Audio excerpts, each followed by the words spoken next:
प्यारे बच्चों, मैं आपकी हिंदी की अध्यापिका आज आपको हिंदी व्याकरण के अंतर्गत भाषा की परिभाषा और उसके भेदों से अवगत कराऊंगी। भाषा जिसका इस्तेमाल हम दैनिक जीवन में रोज़ाना करते हैं और आप सभी भली प्रकार से भाषा के बारे में जानते भी हैं। भाषा की परिभाषा।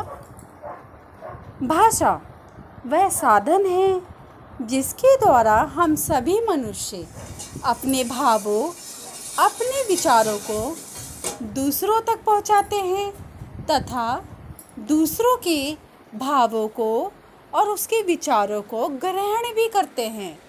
अर्थात भाषा एक माध्यम है जिसके द्वारा हम अपने विचारों का आदान प्रदान करते हैं।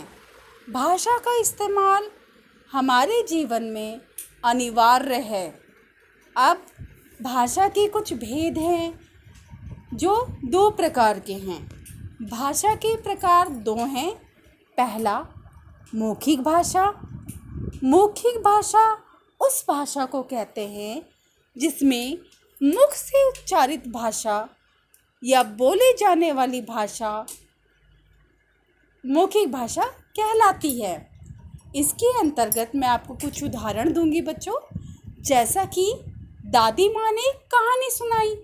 आप सभी की दादी आपको कुछ कहानियाँ सुनाती होंगी, तो वो आपको अपने मुख के द्वारा उन कहानियों को सुनाती हैं, तो वो मौखिक भाषा का इस्तेमाल करती हैं। दूसरा है, अध्यापिका ने पाठ समझाया, तो उस अध्यापिका ने पाठ को बोलकर समझाया है, तो उन्होंने मौखिक भाषा का प्रयोग करा है।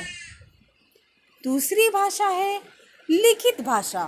बच्चों, जब व्यक्ति लिखकर अपनी बात दूसरों तक पहुंचाता है और पढ़कर दूसरे के मन की बात को समझता है, तो वह भाषा होती है लिखित भाषा।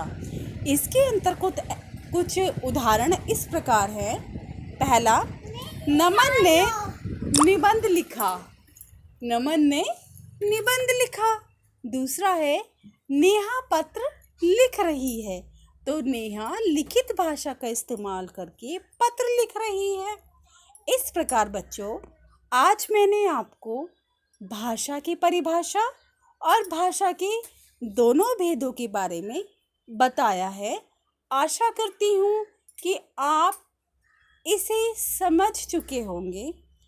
आप सभी इसे पढ़ें और समझने के बाद कॉपी में इस काम को करें। ओके बच्चों, बाय।